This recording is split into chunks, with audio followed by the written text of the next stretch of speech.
Hi everybody, and welcome to day 3 of our 5 days to a Minimalist Mindset mini course. I'm Rachel Jones, the Joyful Space Specialist, author and founder of NourishingMinimalism.com. This week I'm hosting this 5-day mini course, 5 days to a Minimalist Mindset. If you're not signed up, click the link in the video description and you can sign up on the blog so you don't miss any emails or PDF worksheets, and you can get into the temporary course that we opened up just to talk about things. And that temporary Facebook group that we opened up just to talk about things, and that Facebook group will be closed after the course is over, so it won't be one more thing cluttering up your newsfeed. If you are already signed up, then go ahead and tag your accountability partner in the comments of this video so they don't miss anything either. So during this week, I'm just walking through what I teach the first week of my 10-week course on simplifying your home. And this is the most vital part of the whole course, in my opinion. This is where all the breakthroughs are made and all the real changes take place before people actually start taking action in simplifying the items in their home. So if you work through the tasks this week, you will be able to definitely create that joyful space in your home that you want. Today we're going to talk about goal setting. Hold on just a second. If you do have any comments as we go along, please save them until the end, and then I will address all the comments that I can. Okay, so I am a major goal-setting nerd. I love the entire process of it. I love planning things out and figuring out how much time it's going to take to do things and how I should allocate my time. I enjoy making progress on things. I love pretty much every aspect of goal-setting and accomplishing. But I understand that not everyone is that way. But if you want to accomplish something, there's so many studies that show that you are so much more likely to succeed if you go through this planning, visualizing, and clarifying process of your goal. It's so much more likely to succeed. In fact, I think it's 42% more likely if you actually write your goals down and follow this process. So even if you don't like it, I would very much encourage you to do it and write down your specific goals, and I'll tell you how to do that. So this works for any type of goal. I'm losing my voice. It might not come back. But this works for any type of goal, but since you are here in a minimalist group, wanting to simplify, declutter, remove the excess from your life, which is what my blog is all about, then today we're just going to focus on that, just simplifying and decluttering your home. So before we start, I want you to know that this is not anything like New Year's resolutions. And I know it's the beginning of the year, and you know, so many New Year's resolutions are very general and they're vague, like I want to lose weight this year, or I want to drink more water, or I want to read more books.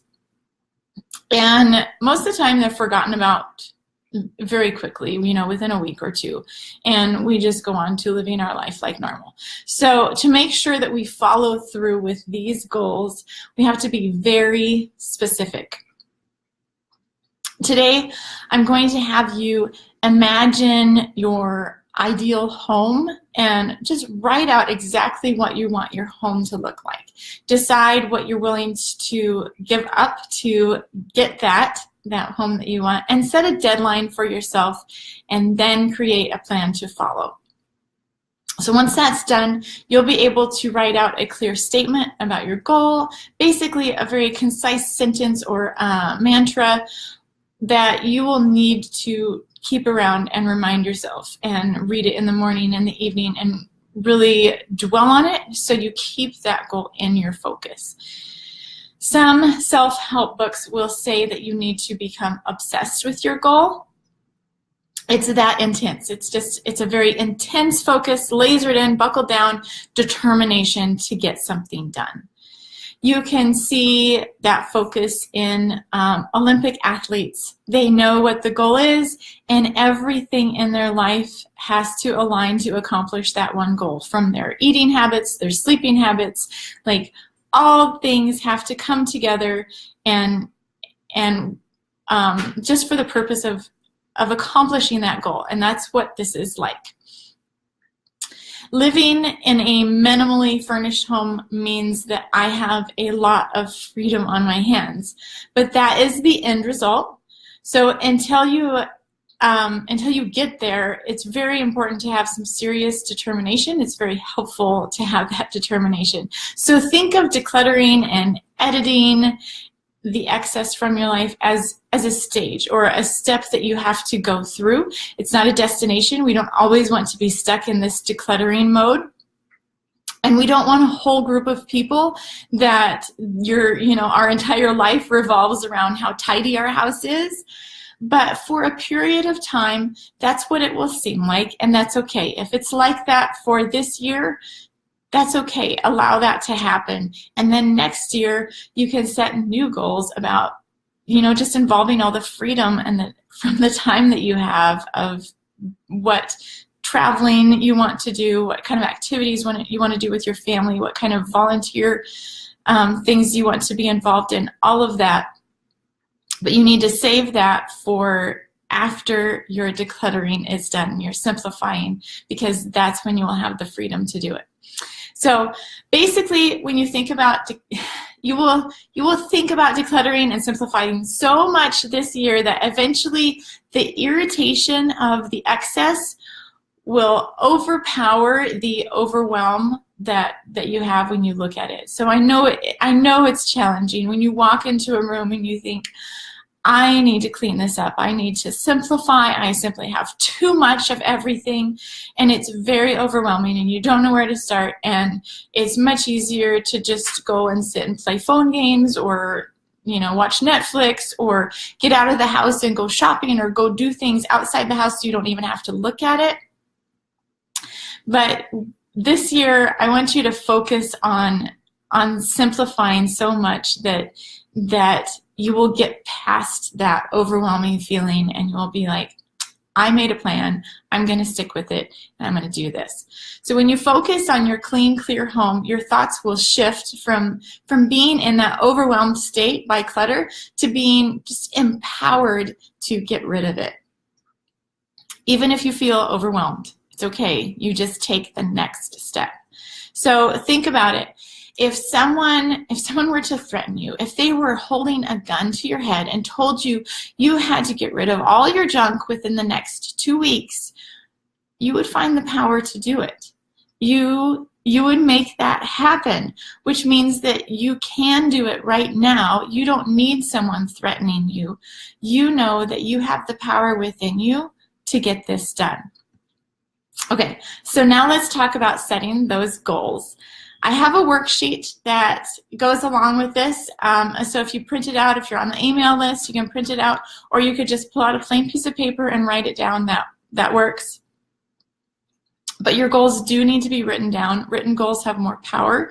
Even if you just write your goal down, studies show that it increases your chance of accomplishing it by 42%, and that's a big deal. So write your goals down. First off, I want you to take some time to really imagine your ideal home. Walk through it in your mind, starting at the front door. Just imagine what everything looks like, how clean it is, how it makes you feel. Write down all the things that you'll do when your home is clean, all those opportunities that you will have. And nothing is requiring work from you in your house, so you have that ability to do whatever you're passionate about. And think through what your days will look like, how you'll fill your time up. Just when you aren't overwhelmed with stuff, what would you do if you had no stuff in your home? Basically, I want you to imagine the end result of all the work you're going to do this year. Number 2, decide on an exact decluttering goal. It has to be very specific. If you just say, I'm going to declutter my house this year, that is not specific enough. It doesn't give you anything to focus on. So only you can set these goals. I can't set these goals for you because you're the only one that knows how much stuff you have to sort through and how sentimental you are. All those things, you're the only one that can decide this.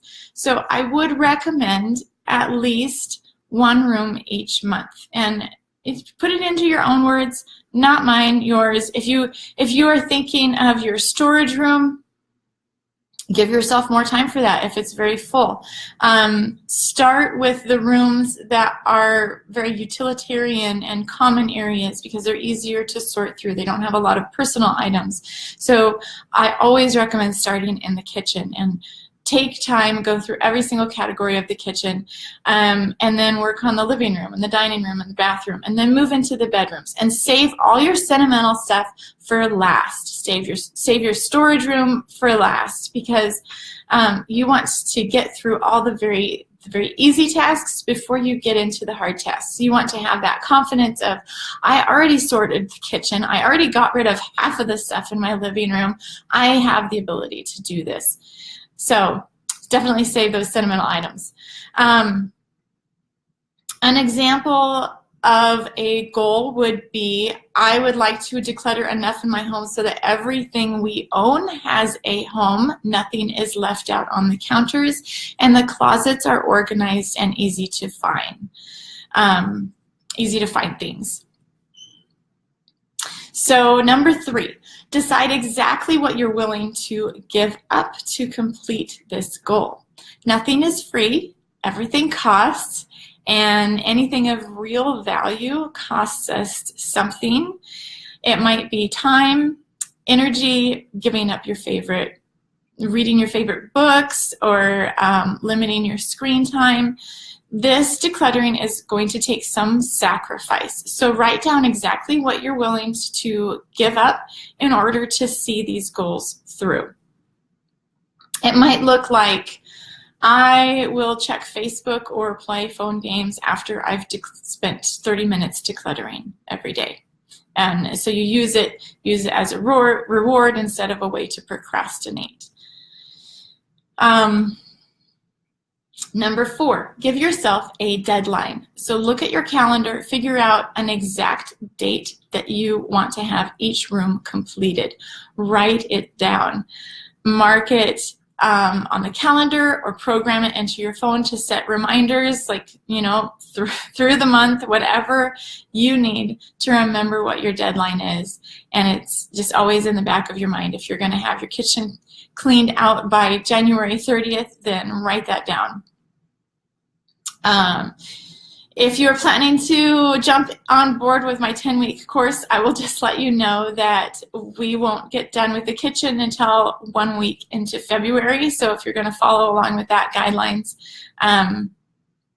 keep that in mind, and you can always modify your goals when you sign up for the course and watch those videos.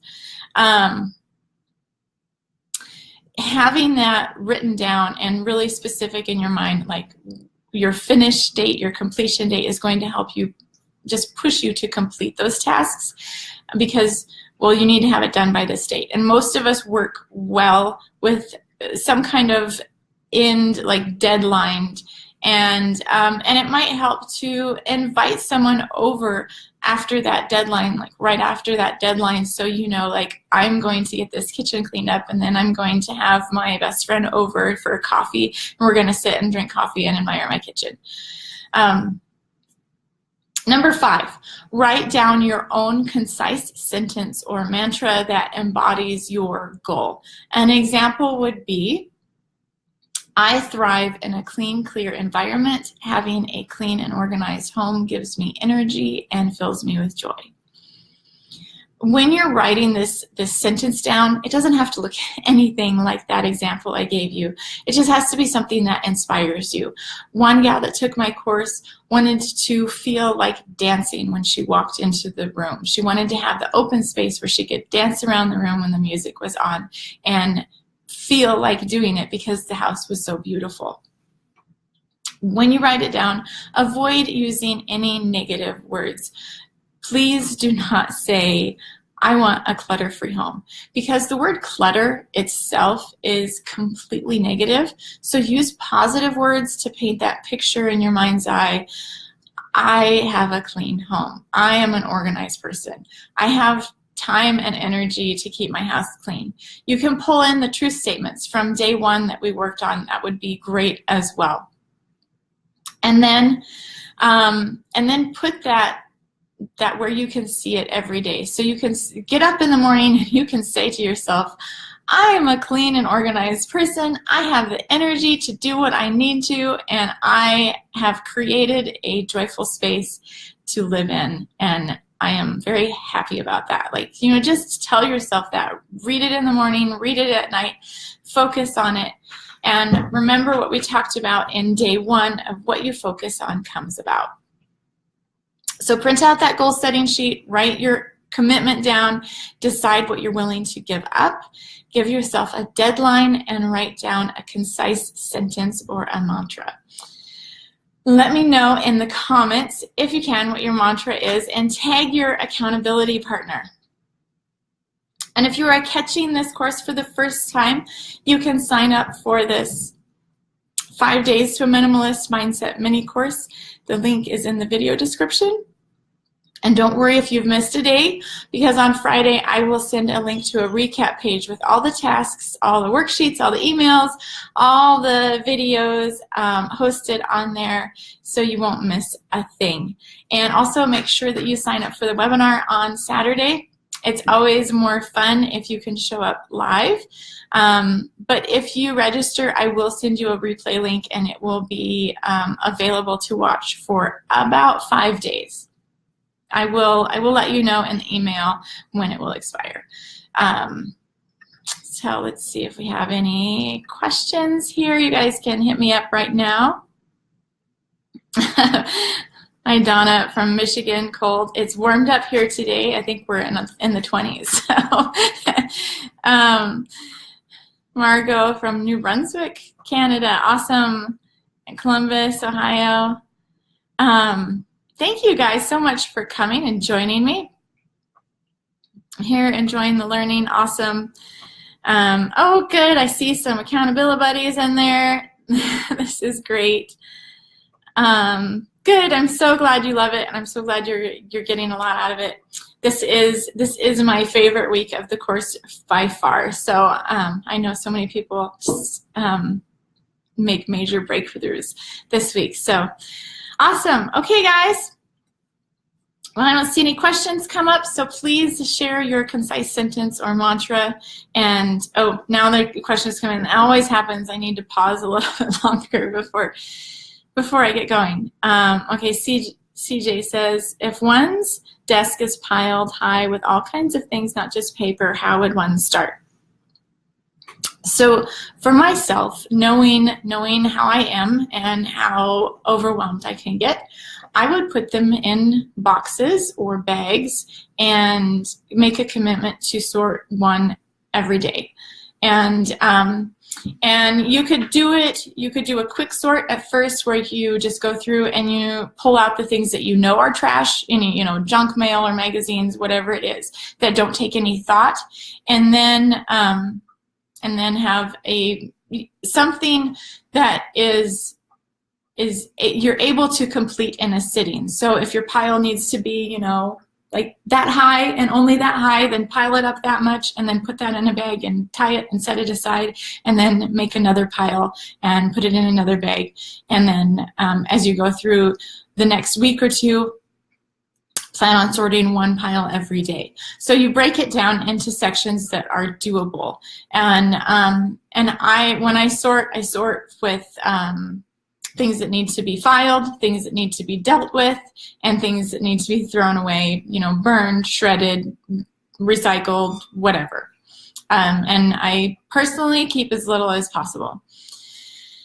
And then, so as you're sorting, I would have that, and then I would like put your filing and the things that need to be dealt with in different boxes and deal with those after you're done with the main decluttering sorting task. Then come back and, okay, now today I'm going to file all this, and then tomorrow I'm going to deal with all these important papers. Okay, Cindy says, how did you, when you fail at your goal setting? You'll have to, okay, so if you write down your goal and you plan to declutter your kitchen by January 30th, and life happens and everybody in your family got sick, and there was, you know, like washing machine broke and everybody's throwing up, like, you know, things like that happen all the time. So give yourself grace and be like, okay, well, that took 3 weeks out of my time frame, so I'm just going to bump my goal up. And you can figure out, like, what do you need to do? Can you delegate any of it? Can you hire someone to help you? Can a friend come over and help you sort so you're more motivated? I would recommend not going any more than 3 hours a day.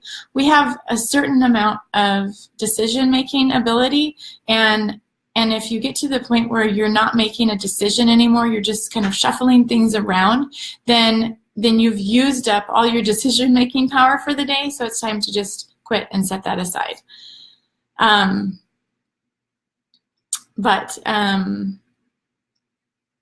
Give yourself, definitely think when you're setting your goal, think about your abilities, what you're capable of. If you have any kind of chronic illness, factor those type of things in, or if you have a baby or a toddler, give yourself more time to complete the task. Let's see. Sherry says, I do not have a clear and concise vision of what my house should look like other than clean. Okay, Sherry, things like, do you have a coffee table and end tables that you want to be, you know, have nothing on or only have a centerpiece on? Do you have counters in your kitchen that you want to be clear, and a stove that's sparkling clean and a sink that's empty? Do you want to have all your appliances fitting in your cabinets so nothing is out on the counter? Things like that. Think through, like, how do I really want this kitchen to look? Walk into that room and think about, like, what are the things that bug me? Okay, if it bugs me that I have stuff on top of my dresser and I can't close my dresser drawers, then put that into when you write down your ideal home. And then after you write all that down, it might take like a whole page or two to write out what you want each room to look like, and then go through and pick out the things that are really inspiring to make yourself a concise sentence. So I would really focus on things that, like, for me, having clear counters and an empty sink is wonderful, and that's what I focus on. I want all the surfaces in my home to be clear and easy to dust and wipe off. Okay, Denise, I heard you mention that we should tackle the easier tasks first, but shouldn't it be the other way around? No, so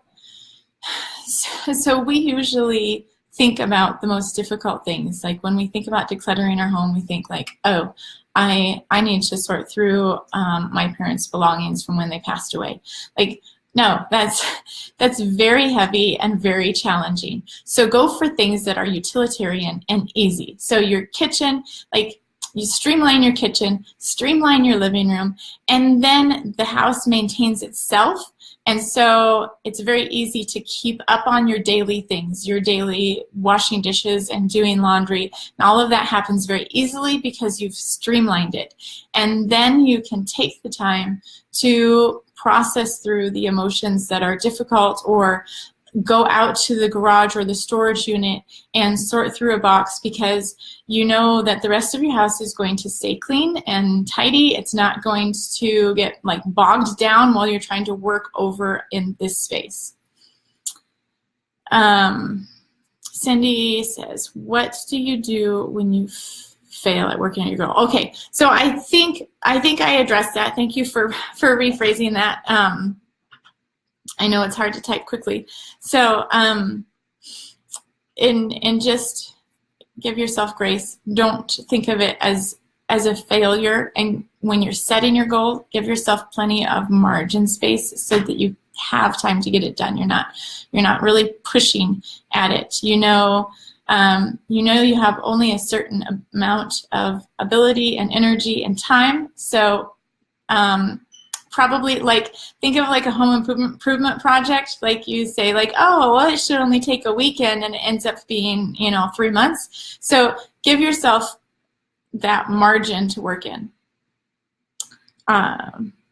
Okay, I think that's it. Hi, Janelle. Thanks for coming. It's good to see you. All right. I will talk to you guys tomorrow, and that's right, Sherry, you never fail. That's exactly right. So tomorrow we are going to talk about finding your motivation. So I look forward to seeing you guys again then, and thank you so much.